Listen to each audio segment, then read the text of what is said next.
Hey, happy Wednesday, everybody. Hope you're having a good week as we get kind of that midpoint, that midday of this week. As we do every week, we spend a few minutes together. We call it Coffee with PC. Naturally, I've got my church cup with my cup of coffee here with me that I'm enjoying this mid-morning, kind of that pick-me-up that we need at times to get through the busyness of the week.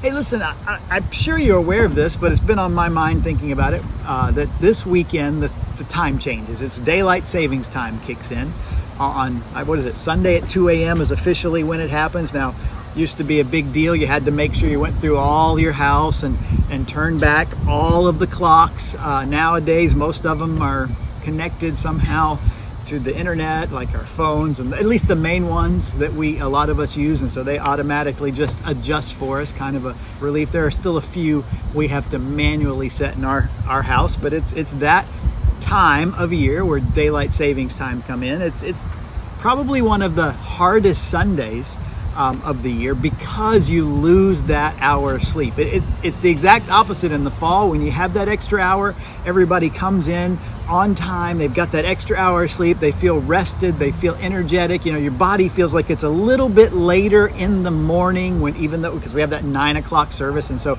there's usually a lot of energy in that service. The exact opposite happens at daylight savings time. Your body feels like it's an hour earlier than it's used to because of that time change, and you get lost that hour of sleep. And so it's usually less energy. A lot of people are kind of just struggling to make it in. That 9 o'clock service feels really early on this particular time change Sunday. But that's where we are. Hope you'll remember to do that and try to join us there. But I've been thinking about that whole idea, the whole daylight savings time. It's an interesting word, it's an interesting title, I guess, to me. One, because maybe it comes out of the history where there had something to do with electricity savings, maybe changing so there's more hours of daylight in the evening help. But the idea that somehow we're saving daylight by changing the time, it's just kind of weird to me, because the reality is there's going to be the same number of hours of daylight on Sunday, no matter if we change our clocks, call it daylight savings time, call it anything else. There's going to be the same number of hours. We're not going to save any daylight. There'll be those hours. We're just going to put a different label on it, I guess. A different label than earlier we had. Sorry about that. A little bit of a loud truck barreling through over there. But it's an interesting thing. I think there's an old story I heard about, I want to say it was a Native American saying, just like the government, to cut a foot off the top of a blanket, sew it on the bottom, and say, here, I've given you a longer blanket. Like, that's what we do with daylight savings time. We change the hour from here to there, but it's the same amount. Anyway, it's kind of a funny thing. And the reality is, though, that does disrupt our lives. It's going to take me, and probably many of you, a little bit of time, no pun intended, to get used to the change.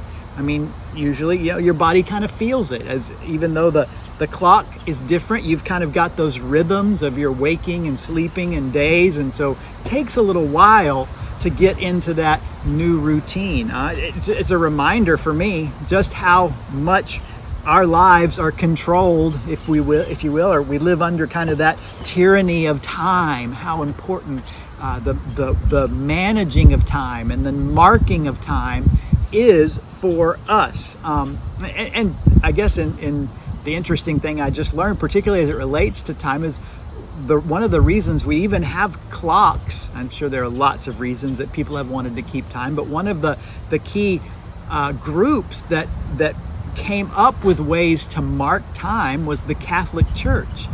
If you're familiar, maybe some of you are from that tradition, there are different hours of prayer in the day. Important one is Vespers, which is in the evening. I don't know the time, but I know it's called Vespers. And in communities of a different era, what would happen is one of the reasons churches would have bells is to mark the times of prayer that were called for by the church, including that evening Vespers hour, for instance.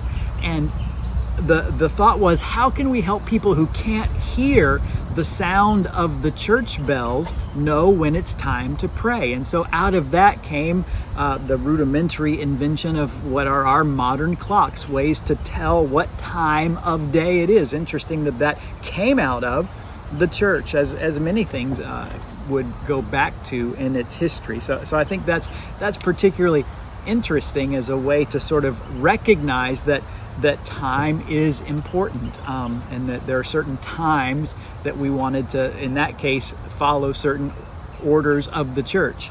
A little bit of trivia there for you. I thought it was fascinating when I learned that this week. But ultimately, it's just a reminder how much we are sort of captive to time. That our lives revolve around the marking of time, and you know, whether it's your job and you have to clock in and clock out, or have certain hours you have to keep, whether it's other responsibilities, meetings, and times of year. It is such an important thing, and this simple 1 hour shift to a clock really can affect how we function. Interestingly enough, but what's going to happen is it might take me a little bit of time to get used to it, but eventually I'm going to adapt. My sleep cycle, my wake cycle, kind of my patterns of life will adapt over the course of probably a couple, 3 weeks until I sort of settle in to the new routine. It's a reminder that this is something else, at least as I think about it, something else I have no control over. I would really like if they wouldn't do this. I'd really like if they wouldn't keep changing the time. Just pick it and say, okay, here it is, and split the difference, half hour, and go. I don't know, whatever the things are, and I know that's been brought up in different legislative bodies, but has never quite stuck. But I don't control that. I'm not in charge of that. There's a lot of things in my life that I don't control, I'm not in charge of. But just like this, which I don't control and am not in charge of, I have to adapt to it.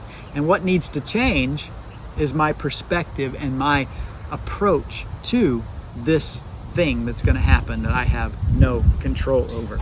Reminds me of a verse in Ephesians chapter 5 where Paul says to be careful how you live. Make not as unwise, but as wise. One translation says making the most of every opportunity, but for our purposes today, I like the translation that says redeeming the time, for the days are evil. Making the most of every opportunity, or redeeming the time. It's a reminder that we only have so much time. Everybody has the same amount of hours in the day. Certainly we know that, the same number of days in a year. But as far as the time of our lives, we only are going to get those days, those hours once. We can't go back, in spite of some of the movies that I've talked about and posited time travel of late or even years back. We don't have that capability. This little 10-15 minutes we spend together, when it's over, you can't go back and get that time back.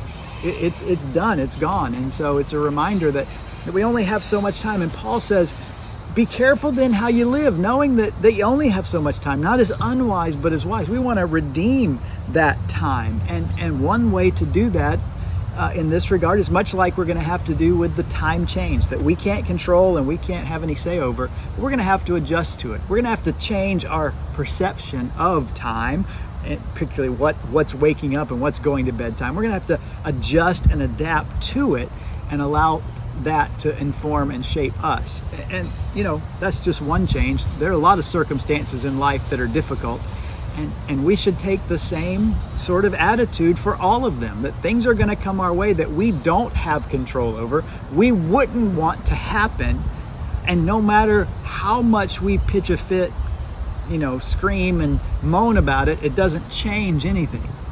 But Paul reminds us, we can redeem the time. We can make the most of every opportunity, of every circumstance, if we live not as unwise, but as wise. Unwise is trying to change things you have no power over.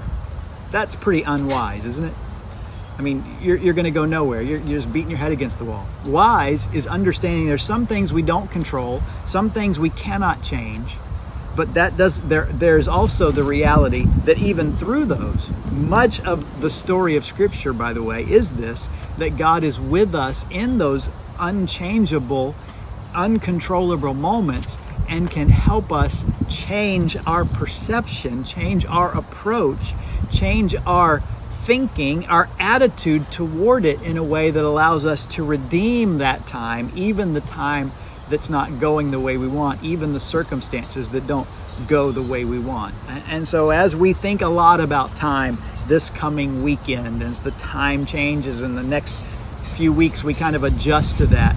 I hope you'll see that as kind of a micro lesson of a major reality of your life. There is much in our lives we can't change, much we wouldn't choose, and yet we can redeem that time. We can redeem those circumstances with the help of the God who never leaves or forsakes, and who sees us through, who works all things together for our good, who love him and are called according to his purpose. I hope you do get a good night's sleep Sunday night, even though it's going to be, or Saturday night into Sunday morning, even though it's going to be a little shorter. We'll be here at 9 a.m. It'll feel like it's 8. It'll feel a little earlier, but we'll be here in worship. Love to have you join us in person. We also stream our services. You can find us on Facebook and on our website if you'd like to join us online that way.